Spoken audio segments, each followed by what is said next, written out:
it's a little bit embarrassing, but I like my films. Billy's incredulous. What? I like your films. But I have this funny thing that I completely forget that I make them. So I got that memory like Dory. It starts and I go, oh, what happens next? And oh, look behind you. So actually, I'm surprised about, how many times I can see. Do you annoy people at your own film? People go, shut up, I'm trying to watch this. Yeah. And Guy Ritchie, you're not afraid of casting non-actors in your thing. This is the man who gave us Vinnie Jones. Vinnie Jones, the actor. Yes. One lady there, very happy that Vinnie Jones, the actor, is in the pantheon of thespians. And but you've got another footballer in this one, and is it annoying that he's getting so much press for this film, David Beckham? It must be annoying you. You've got to think, I'm King Arthur. For 2 seconds. Because you guys are mates, right? Yeah, sort of. I mean, we... Don't back away now. No. Oh, he's in it. Oh, no, he is in it. Yeah, no, I'm not making this up. No, hold on. I'm not allowed to speak. So, our kids go to the same school. Okay. And we go to the same pub. And we go to the same sort of gay gym. Isn't that just Jim? I think the gay is silent.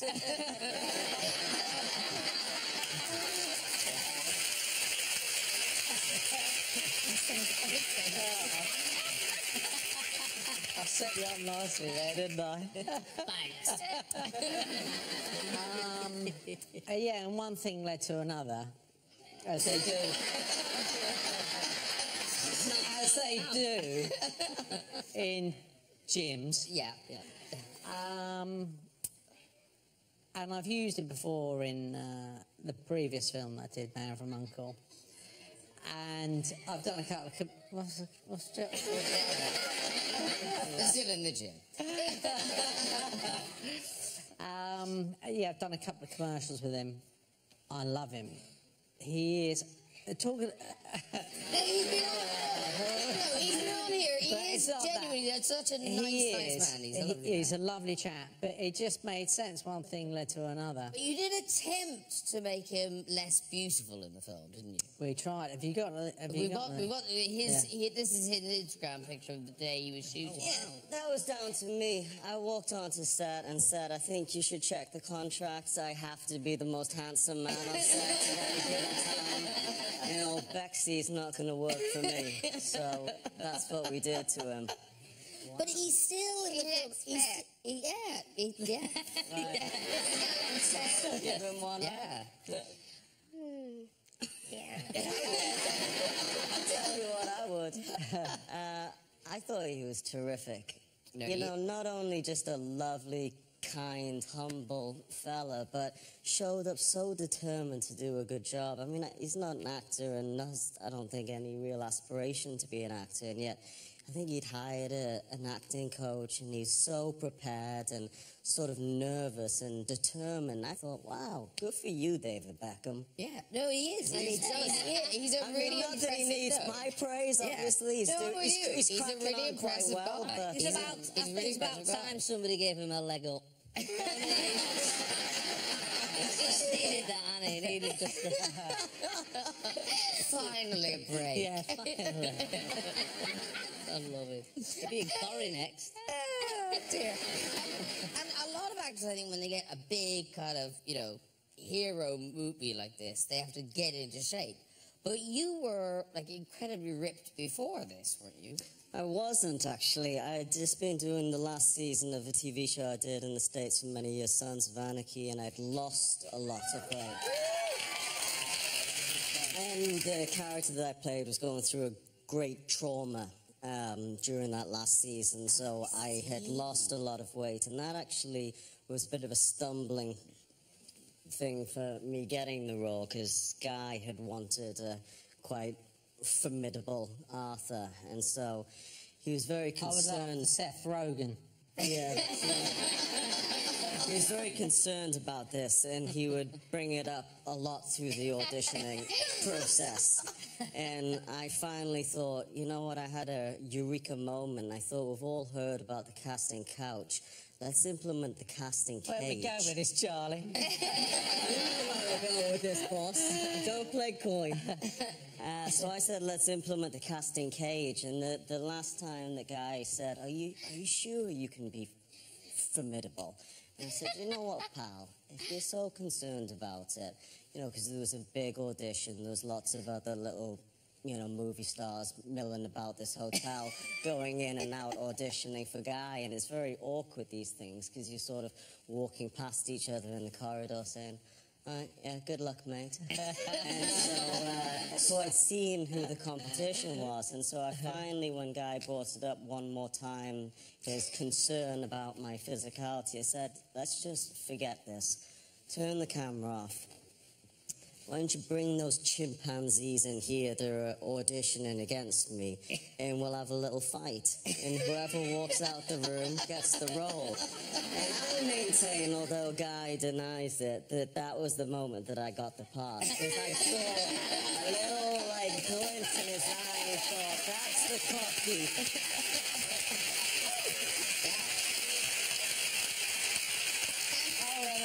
Before you go any further, he lost. They were much bigger, and I gave him a roll out of charity. Yeah. So, King Arthur, Legend of the Sword. It opens next Friday, the 19th of May, and we've got a clip. Here's one of the big fights. On my command!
It's nothing like a cartoon, is it? I thought it was like Beauty and the Beast, like a remake, but it's actually totally different. There's no dragon turning into a cat or anything.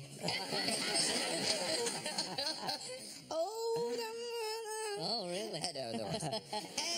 Moving into movies like this, you know, like Sherlock Holmes or the King Arthur Legend, and away from the gangster movies, do you get fewer visits? Because you used to get visits, didn't you, from real-life gangsters? I still get visits. Oh, do you? Yeah.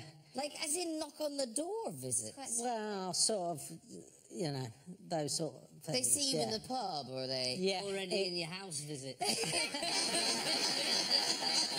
In the back of the car. What time did you call this guy?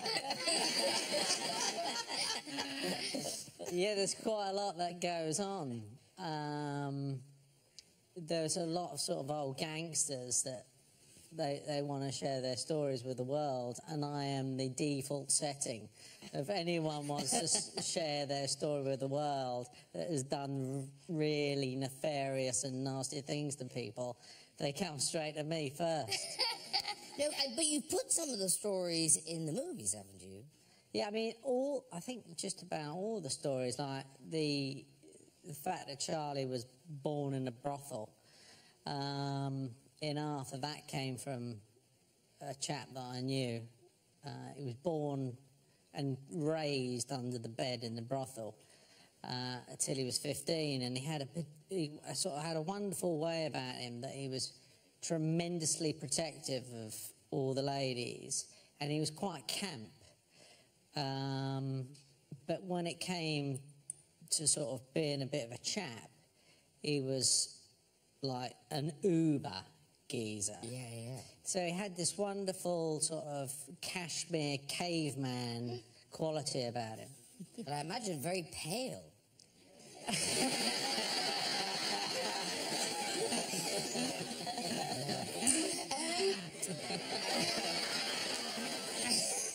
Because, Charlie Hunnam, you are a little bit of a crim yourself.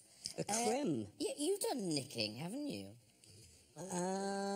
Like Sons of Anarchy. Sons of Anarchy, you did... An occasional prop. No. Sons of Anarchy, didn't you? You did serious nicking on that. Stole the motorbike. You stole a motorbike? Yeah. Is that the one you stole? Yes. But, like, they must The have cat's out the bag they must now. have given you that. Well, I just drove it off and took it home and then said, is there any way you can send me the pink slip? Because it's not coming back, so we may as well just make it official now. I was on that show for 8 years. I made them a fortune. Now the bike's the least I could take. I tried to nick a sword on King Arthur, and there was a lovely old chap whose job it was to look after the sword. And he rumbled me mid-theft, which is where I realized I'm much better off being an actor than trying to be a thief. But, so he rumbled me, said, listen, Charlie, actually, I think you're a lovely fella and you've been so nice to everyone. I would actually happily let you take this sword. But Guy has requested a brand new, beautiful sword that he's going to present you upon rap. Ah. And then rap came and passed, and no sword arrived. So, two things happened. Either the old sword wrangler bamboozled me, or Guy still has my sword. Sorry, mate. Do you have a sword first? So, I mean, So was it the just... most, like, the least heartfelt apology. What? I mean, I don't even know if that constituted an apology. Nah. No, By the way, this has been going on for about a year. He won't let go of it. And I don't intend to. Until I get my sword. Well, I think, Guy, do you have an apology for Charlie? Or a sword. I think you do. One or the other. I can do better than that. Well, sort of better than that. Yeah, you know what's coming, you naughty girl. Is it? It's coming, son. Where is it? Who's got it? Here it is.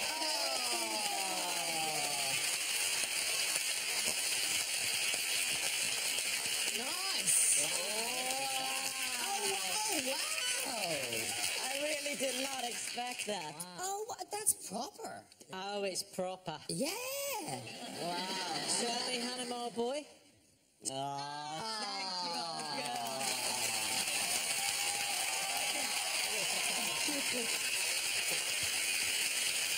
not sure how this is going to work in customs when I try to go home tomorrow, but You could always keep there it you back go. me, Charlie. That's a proper bit of kit, isn't it? Would you like to touch Excalibur? I'd love to hold your We would sword. trade. That's good, yeah. I'll let you deal with it. There you go. Right. Wow. Well, I'm really glad I came tonight. I got a gin and tonic and a sword. Lovely.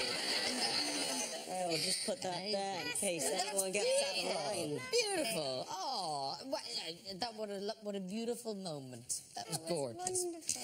And also, you didn't do it like a joke version of it. That is... No, that is it. Yeah. That took these little Japanese geezers 6 months to cobble that together, and they worked tirelessly day and night. It's a big deal. I'm telling you, it costs the price of a small hold it. aeroplane. Let's get it up. Should we have a little look? Yeah, let's get it Because up it's proper, isn't it? You could actually... Oh, yeah. That's the real challenge thing. Do you wanna someone touch to a it? duel with this. I'll just, Does anyone else happen to have a sword on them? I'll just stroke the tip.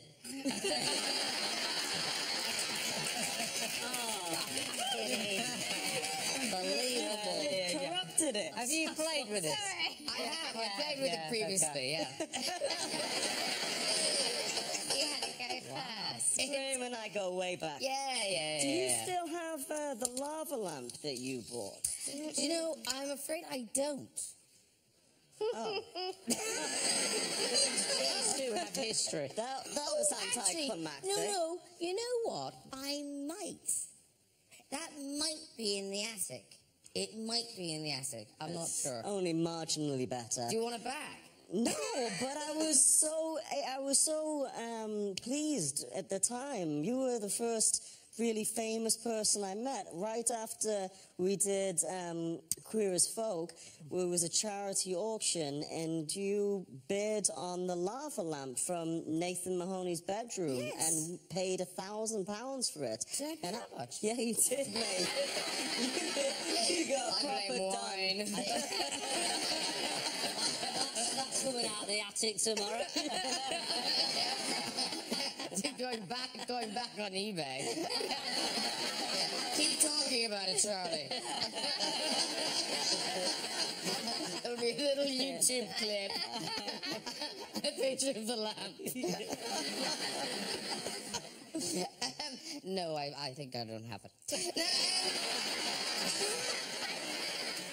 Billie Piper, ladies and gentlemen, is back on stage with her Olivier Award-winning performance in Yerma at the Young Vic. It opens on the 26th of July.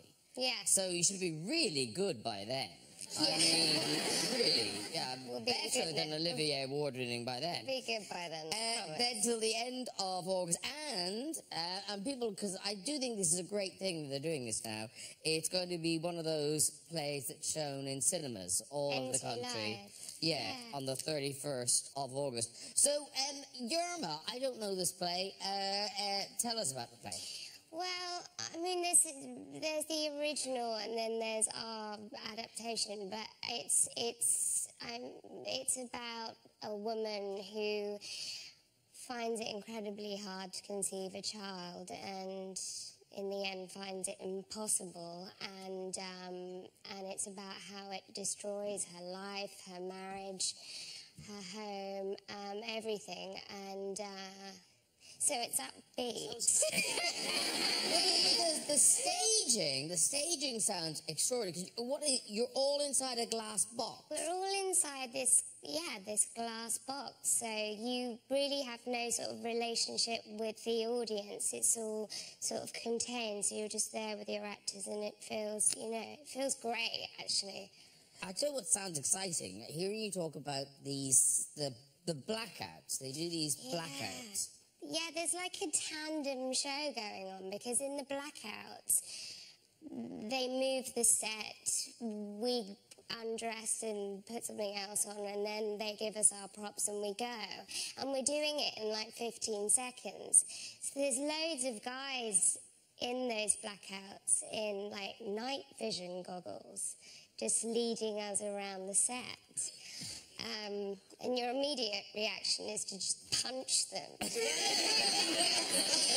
It's really threatening. It feels very unnatural. But then you get used to it and it's great. It's a good laugh. But as for the audience, it must be amazing, because it goes back and then the lights come on and then you're all in different places and different clothes. Yeah, and you just hope you've got the right prop. Or, the baby comes on in darkness. A real baby. There's a real baby It's in a it. real baby, yeah. That seems a mistake. Yeah. Mother's in the wings, like heart in her throat, It's fine, it goes well. How many babies are there? It's just, actually, there's like 3 or 4 babies. Okay. 3 or And, 4, that's what you want to wear, don't you? 3 or 4. Who counted them in? Who's counting? Do you have a favourite? Yeah. The one that cooperates the most. It's terrible to say, but this baby is something else. It's like he's been here 5 times before, and he really works the audience, and he sort of gets in, and I think he really does. So he comes out. Is it a small man? He has the wisdom of a small man, and he comes out, and the lights go on, and he coos, and it's this sort of. Without giving it away, a sort of dream sequence, or it's whatever you want it to be, I suppose, but it's supposed to look like a loving and fertile environment. And so it really helps when the baby's really digging me, you know, and he goes with it most of the nights. And then I take him to the glass, and he knocks on the glass. Like a little knock, and the audience go, oh. And you just move around with him, and he's just a joy. And he was at the rap party.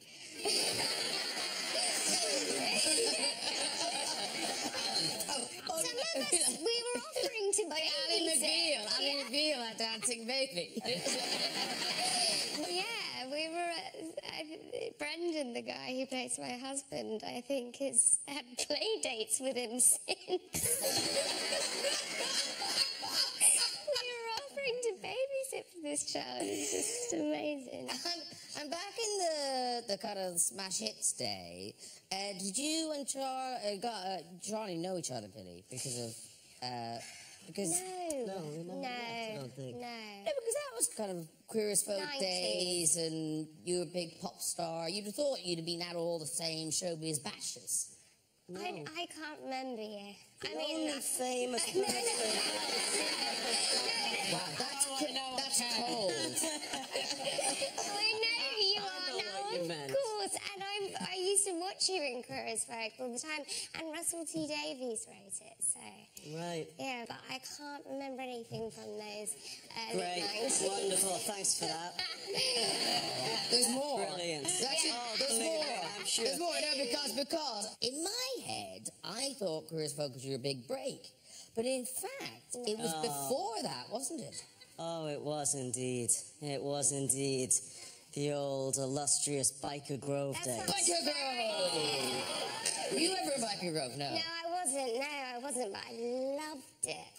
I was a huge Biker Grove fan. Yeah. But you weren't an actor. You just showed up in Biker Grove. Yeah, pretty much. I was, I had the aspiration to be an actor. I was at film school at that point, but I was discovered in a shoe shop on Northumbria Street at JD Sports on Christmas Eve. I had a foolproof strategy with my Christmas shopping. I would go to the pub on Christmas Eve at 12, and at 4, 1 hour before the shops shut, I would start my Christmas shopping. And I had the 60-minute frenzied shop. This is good. And I was in JD Sports trying on some trainers for my brother, having a bit of a dance around.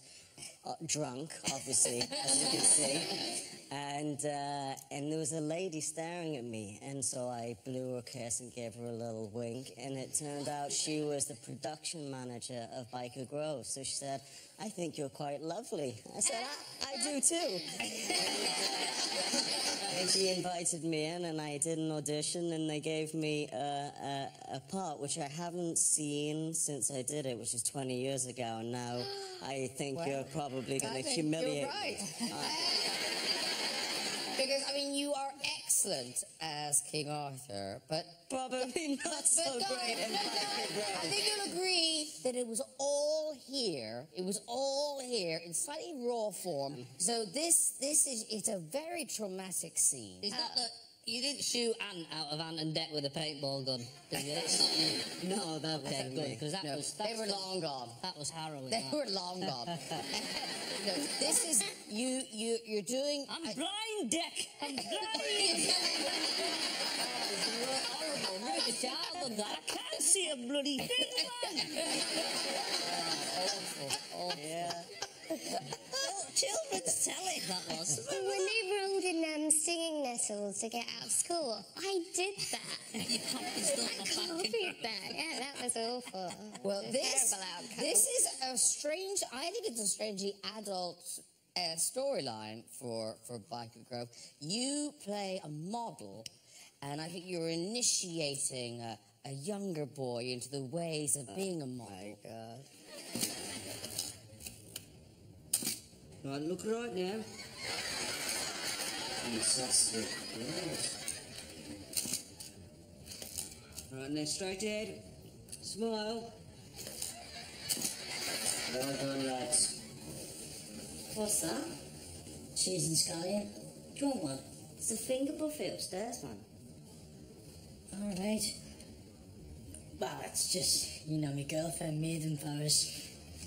It's all laid on in this game. All we have to do is look good and cash the checks. Don't worry, mate, I'll soon sort you out. Oh no! Oh, he threw the sandwich.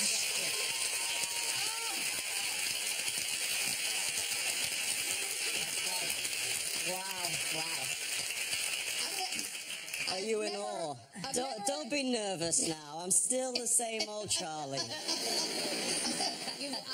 I've never heard a finger buffet sound so rude. There's a finger buffet upstairs. What the hell is going on upstairs?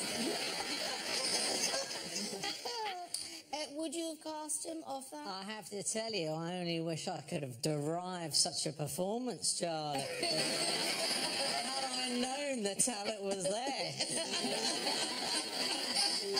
You were sexy when you were young, Charlie. I have confidence to rock a ponytail like that.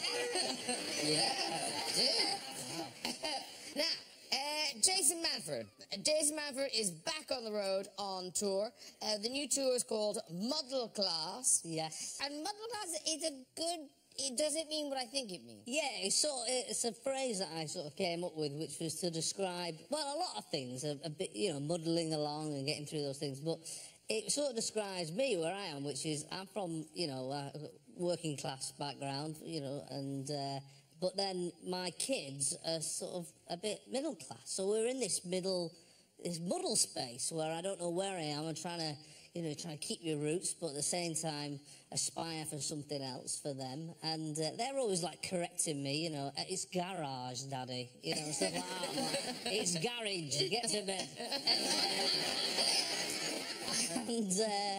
And so, yeah, I sort of came up with that, and I sort of discussed it with my brother, who's a plumber at the time, and a friend of mine who's a teacher, and it seemed to be, there's quite a lot of people seem to be in this middle place that didn't really have a name. You couldn't say, oh, I'm middle class, because I'm definitely not. But it's been fun, and it's fun because you find yourself doing middle class things, and you'll all do it at some point. You'll be, often it comes with food, like you'll like have a pork pie, bit of quinoa on the side. You know, you drink champagne, you know, but it's in a mug that you won at the bingo. Yeah. You know? Well, my favourite was actually my brother, who, when I mentioned it to him, he said, oh, I've done that. He says, when he signed on last, all he had was a fountain pen.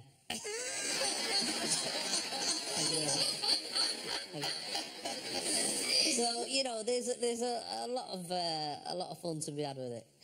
But also, I suppose it's because with your kids, you could spoil them, but you have to try and be strict with them.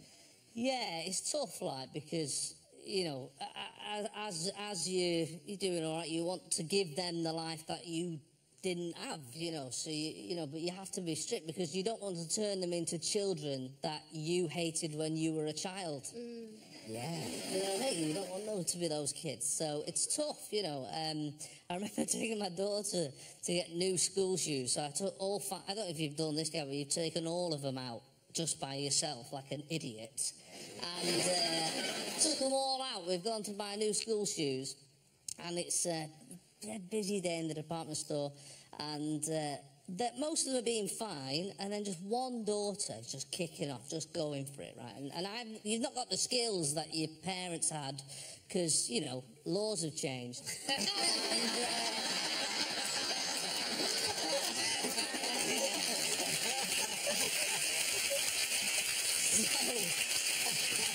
You've got to, like, find other ways. You've got to, like, talk to them like a children's TV presenter. And you go, Get down on their level.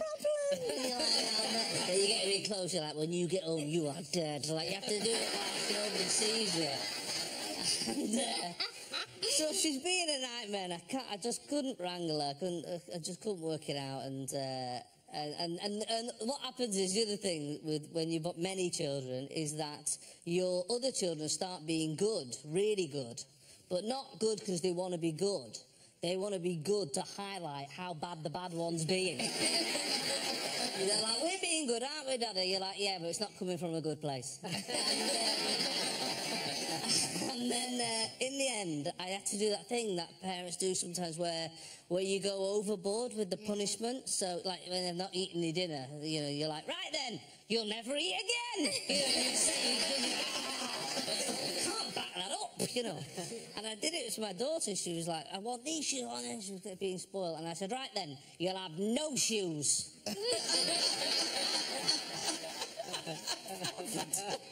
So I got shoes for the other kids, and I've got these like 4 pairs of shoes and none for her. And I'm very, very rare that I stand by a punishment, right? And like even when I'm setting them upstairs, they're halfway down before they've got there, you know. So I'm in this queue, and my daughter's gone from being naughty to turning the waterworks on, and of course it's a new crowd around her. So these people just think she's like Cinderella, like not getting any shoes. No shoes. And she goes, and then she said the worst thing, and as parents you'll feel this, right? It's the worst thing that anyone can say to you, right? What your children can say to you. She said, Daddy, and I went, what? She said, there's all these people looking like front and back of the queue. She went, Daddy, why do you make the rest of the world laugh, but you make me cry?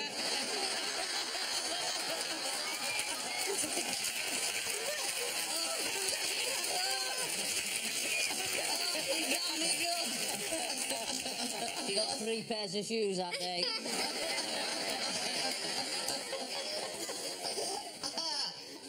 Jason Bradford, you're on the telly. Yes. Big Heads on Sunday nights, ITV That's at me. 7 p.m. There you go. This show, this show is a funny show. Everyone will enjoy it apart from Billy Piper. Yeah. You can't enjoy it. No. Why? Well, I thought you didn't like things like those things. Oh, what, the mascots? Yeah. Have you got a phobia, mascotophobia or something? Yeah. I inherited this fear of mascots. Well, our show will not help that. Absolutely terrifying. So, I mean, there's not a lot of explaining to do, but do explain it. Well, as I said, I think episode 1, I said, this is the show where contestants run around for money wearing massive celebrity heads. It can't all be Broadchurch. You know what I mean? Like, you've got a lightning shade, haven't you? So, yeah, it certainly doesn't work on more than one level. But it's... What are they doing? They're sort of... have you seen, like, remember Gladiators and, like, Ninja Warrior and stuff like that? So they're doing, like... Assault courses. Assault courses, yeah, but wearing these heads that they can only really see out of this bit. It's as funny as it's simple. Yes. Here's a clip of Big Heads. Shibilla has got questions, you know! Shibilla on your feet! There's just one more space left through the show! Bye-bye. Who will join Victoria and Russell? It's the full crowd! Charles is catching his breath! Holy wait, Bella! That's not even a slippy bit! Come on! You've got to do this! You're from Staff Park! Come on!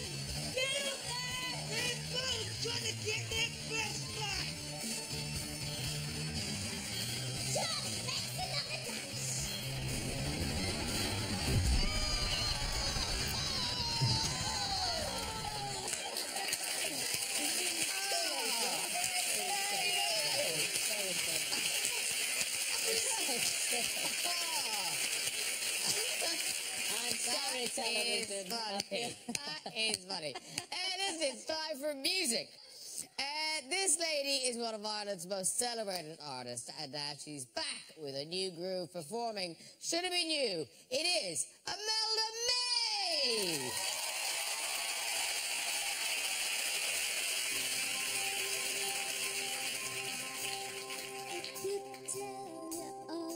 Things I do for you, but it's no surprise when you just roll your eyes and say you go.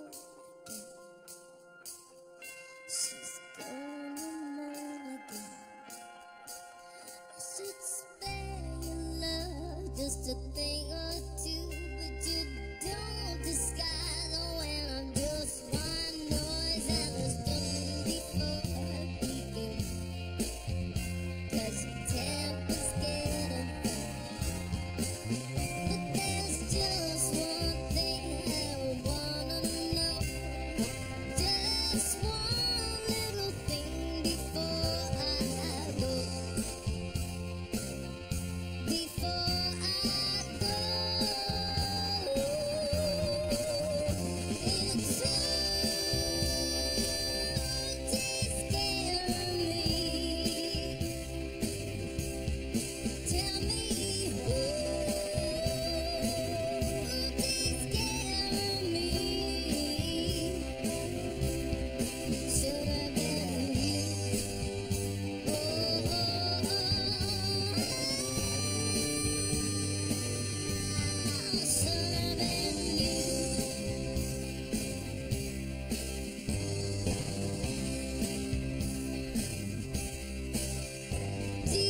fabulous to have that big band and everything. Yeah. Fantastic. Yeah. And Live band. Live. And that is off the new album, Life, Love, Flesh, Blood, Yes. which is, it's out now, isn't it? It is. It's out now. It's out a week or so. It's in the actual shops. And I was thinking on the radio, that sound, it's almost like a kind of Roy Orbison sound, that song. I love it. Well, T-Bone Burnett produced it. Oh, well, So right. he produced a lot of Roy Orbison stuff. Oh, there you go. Maybe you're right. It's like I'm not stupid. It's almost as if. And we should say that in fact, the reason you got a big band, because you are on tour right now. Right in the middle of it, yeah. We cancelled the gig tonight Oh, to no, come you to see you, didn't, did and you? lots of people are very cross with you. Because that's my No, fault. they're cross at me. They're cross, but I explained them, and once I said your name, they all were very happy. Yeah. So good. I know, 'cause the tour, I mean, literally, you probably saw it, the tour bus is parked outside. Yeah. Because Yeah. the tour's around here, Ireland, then it's going to America, but will it be going to Paris at all? Yes, we will be going to Paris. Because the May family have been to Paris, I haven't know you? where you're going with this. I yes. love this story. This is so Irish. Well, I think I'm actually thinking that because I have so many crazy stories of my family that I might write a book. And possibly, if you ever want to turn it into a movie, I think this is a really good opening scene. So, yes, my parents used to bring us travelling when nobody went travelling that I knew, and they used to just pack the car. Should I sit back? Sorry, am I blocking? No, I'm looking at you. You're okay. Yeah. And the big gang of us, anyway, we went all 7 of us in the little Rover. There's travelling and there's travelling. Yeah. we You're not like Snatch. Travelling. Yeah, no. they're We nice. I think you just mean actually travelling. We camped all over the world, and my parents would we had this giant big orange tent that slept 7 of us. And my mum had her little stove. My dad never got the tent up the way it was shaped on the box. And I remember we woke up to massive, it was crazy and noisy, and my dad was getting dragged out by the gendarme, by the police. And there was whistles going, and my mum was saying, "Get your hands off him," and we were starting to cry. My mum had her little stove out doing breakfast, and my dad was saying, "You are very uptight all together." And he was dragging them out, and apparently you're not allowed to camp underneath the Eiffel Tower.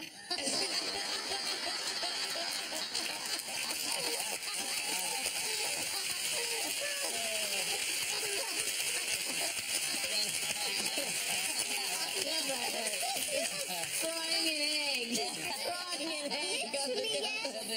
Frying an egg, the kettle was on, we were all sitting in there. She brought dressing gowns and slippers, we were all sitting with feet on the grey view. It's get dragged off. Very good. Well, thank you very much for that, Imelda Bay. Thank you Terrific. very Imelda Bay, everybody.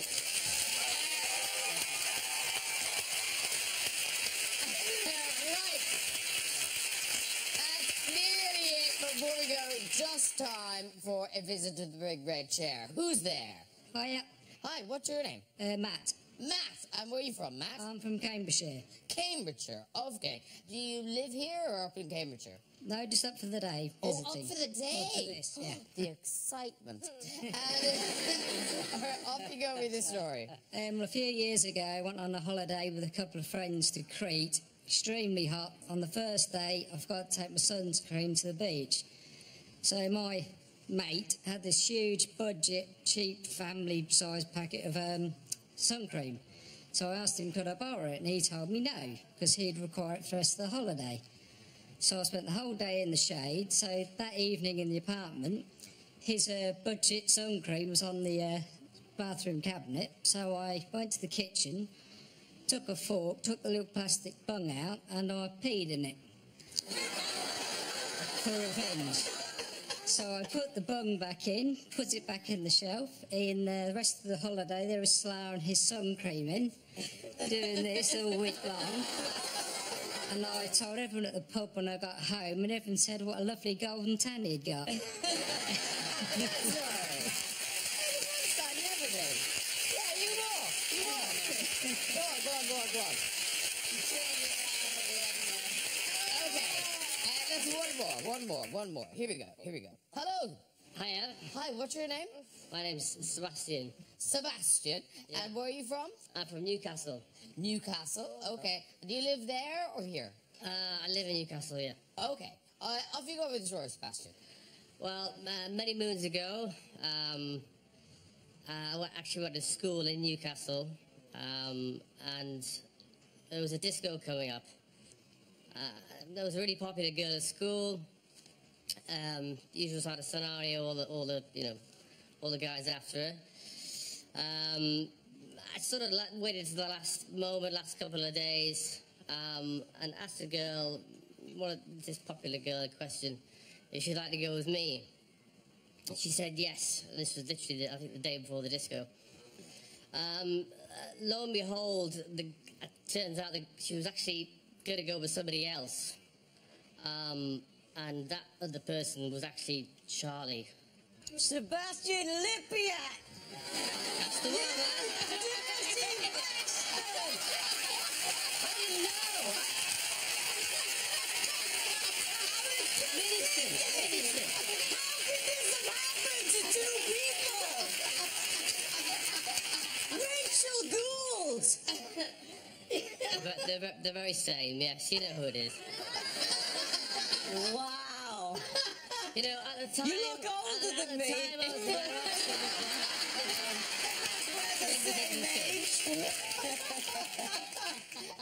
And did you end up marrying Rachel Gould? no, not yet, no. Oh, there's still time. You don't happen to have a sword with you, do you? You could have revenge if you want to. Do you want to? There you go. All those years.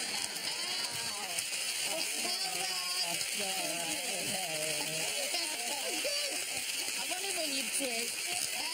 Well done, everyone. If you'd like to join us on the show and have a go in the red show, you can contact us via our website at this very address.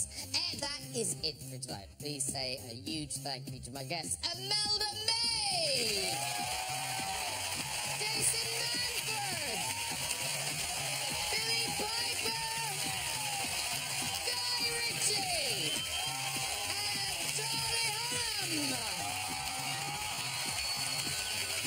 Join me next week with musical guest Sheryl Crow, actor Alan Cumming, singing star Keith Urban, and Oscar winner Nicole Kidman. I'll see you then. Good night, everybody. Bye-bye.